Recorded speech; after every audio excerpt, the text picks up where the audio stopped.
दोस्तों, क्या आपने कभी सोचा है कि त्रिलोक के स्वामी महादेव, जिन्हें संहार का देवता कहा जाता है, उन्हें भी कभी भिक्षा मांगनी पड़ी होगी, और वह भी किससे? अपनी ही शक्ति स्वरूपा माता अन्नपूर्णा से। लेकिन क्यों?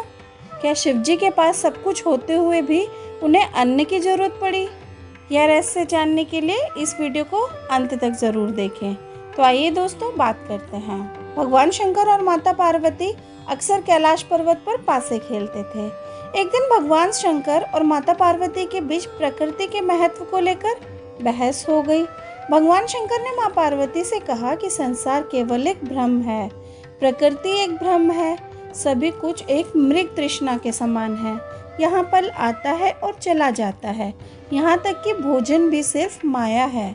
माता पार्वती, जो कि भोजन सहित सभी भौतिक चीजों की जननी है, उन्हें यह सुनकर चिंता हुई। अगर शिवजी ही अन्न को महत्व नहीं देंगे तो समस्त सृष्टि क्या करेगी? मनुष्यों का जीवन कैसे चलेगा?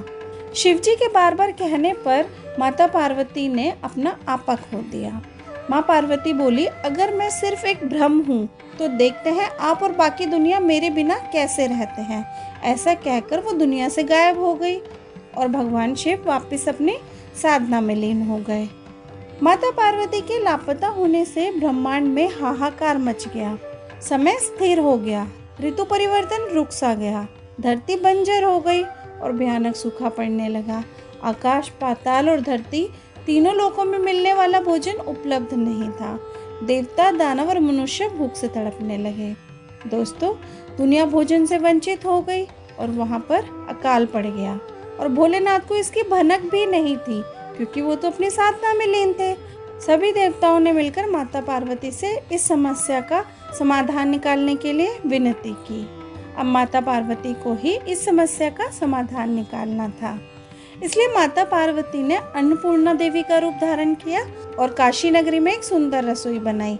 वहां वह स्वयं अपने हाथों से भोजन बनाने लगी और भूखे लोगों को अन्न प्रदान करने लगी। धीरे धीरे यह बात संपूर्ण जगत में फैल गई कि काशी में एक सुंदर देवी अपने हाथों से भोजन प्रदान कर रही है। अब क्या था, संपूर्ण जगत से लोग वहां आने लगे और माता अन्नपूर्णा के हाथों से भोजन पाकर उनकी भूख मिटने लगी। लेकिन एक बात सोचने वाली यह थी कि स्वयं महादेव को अब तक इस बात की कोई खबर नहीं थी। लेकिन जब ध्यान टूटा तो शिवजी ने देखा कि सृष्टि में संतुलन बिगड़ रहा है और भोजन के बिना जीव मात्र की रक्षा संभव नहीं है। अब शिवजी खुद काशी पहुंचे और देखा कि माता अन्नपूर्णा भिक्षुओं और भक्तों को अपने हाथों से भोजन परोस रही हैं। तभी माता अन्नपूर्णा ने एक थाली में स्वादिष्ट अन्न परोसा और शिवजी के सामने रख दिया। लेकिन यह क्या, शिवजी तो वैरागी थे, क्या वह भोजन स्वीकार करेंगे? शिवजी कुछ पल रुके, फिर उन्होंने कटोरा आगे बढ़ाया और माता अन्नपूर्णा से भिक्षा मांगी। हे देवी, कृपया मुझे भी अन्न प्रदान करें। यह देखकर माता अन्नपूर्णा मुस्कुराई और कहा, प्रभु, अब जब आप भी अन्न के महत्व को स्वीकार कर चुके हैं तो अब समस्त संसार में कोई भी भूखा नहीं रहेगा। और इस प्रकार भगवान शिव ने यह स्वीकार किया कि अन्न केवल माया नहीं, माता का ही एक स्वरूप है। दोस्तों, माता अन्नपूर्णा केवल भोजन देने वाली देवी ही नहीं, बल्कि हमें यह सिखाने वाली शक्ति है कि जीवन में संतुलन जरूरी है, वैराग्य भी और अन्न भी। इसलिए जब भी आप भोजन करें तो माता अन्नपूर्णा को याद करें और उनका धन्यवाद करें। दोस्तों, अगर आपको ये वीडियो पसंद आई हो तो प्लीज़ वीडियो को लाइक करें और माता अन्नपूर्णा का जयकारा लगाएं। जय माता दी।